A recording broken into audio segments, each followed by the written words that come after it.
Let's talk to Kurt Volker. He was a US ambassador to NATO and is a distinguished fellow at the Center for European Policy Analysis. He joins us now live from Washington. Good to have you with us again, sir. With that remark about the Obama B team still ringing in our ears, are the president's critics being overly harsh, failing to acknowledge that he took office during a pandemic and after the previous administration had alienated many allies and withdrawn from many agreements?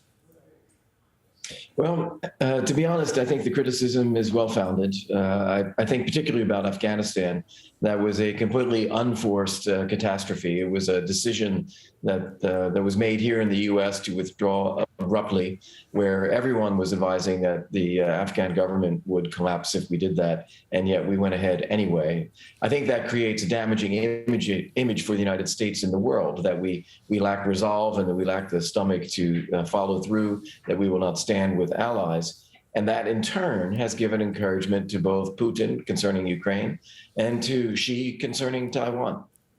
The president acknowledged that NATO remains divided over how to respond to Russian aggression against Ukraine, although we're seeing a sort of unity emerging today. The greatest tension, of course, being between the US and Germany. Just how serious is that rift?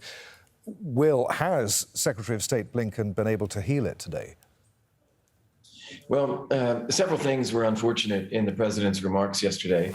What's important is what Tony Blinken is doing now, trying to project unity and resolve on behalf of the West, on behalf of NATO. But the president, as you said, indicated in his remarks that there are divisions within NATO over how we should respond. He also indicated that there's a difference between a minor incursion and an invasion of Ukraine, which is very alarming to the Ukrainians. It sounds as though he would accept some minor incursion, or that our reaction to that would be different and more muted.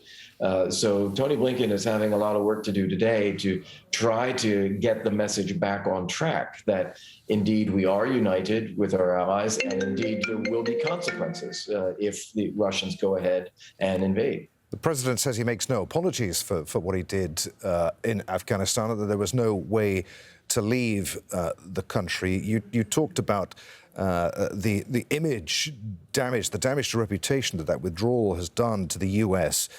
How much damage did it do to NATO? Is the US now, once again, an ally that NATO members can count on? Yes, well, I think that's exactly right. There is concern among allies that the U.S., if we did not have the will to follow through on our own U.S.-led activity in Afghanistan, how much are they sure that we will follow through in protecting allies?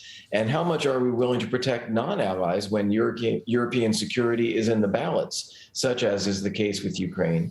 And finally, if there is another mission that the U.S. decides to embark on, like Afghanistan, sometime in the future, will allies be willing to come with us? Because they remember Afghanistan, and they had people left behind. They had soldiers and civilians who were unprepared, just as the United States did, and they don't want to be caught out in that position.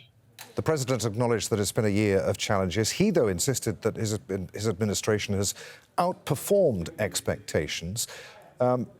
I'm guessing that's an assessment in terms of foreign policy that you'd not agree with. What does he need to do now to get right as he looks to recalibrate his administration going forward? Right. Well, I did have higher expectations of the administration. I admit that. In terms of what that needs to be done, I think there needs to be a demonstration of a willingness to exercise U.S. leadership.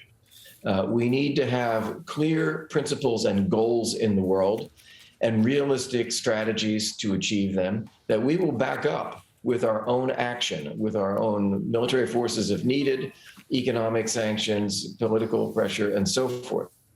Right now, it seems that we are on the defensive, trying to prevent bad things from happening and taking options off the table as we go. I think it needs to be the other way around. And starting in particular with Ukraine, I think if Putin does indeed invade Ukraine and the response from the West is limited only to some sanctions, not SWIFT transaction system sanctions, but others, and that does not stop Putin, I think that will be yet another blow to the image and trustworthiness of the United States in the world. Always good to talk to you, sir. Many thanks indeed. Kurt Volker there in Washington, D.C. Thank you.